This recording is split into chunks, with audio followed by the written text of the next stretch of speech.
Nawala ng tirahan ng mahigit 20 pamilya sa Batasan Hills nang sumiklab ang sunog kaninang madaling araw. Yan ang umagang balita ni Bianca Dava.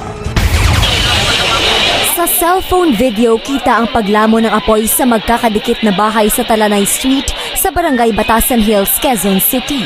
Pasado hating gabi kanina nang magsimula ang sunog. Medyo natagalan lang tayo doon sa pag-responde natin at saka naging problema natin dito, wala tayong pagkukunan ng tubig. Buti na lang at nagbayanihan ng mga tao.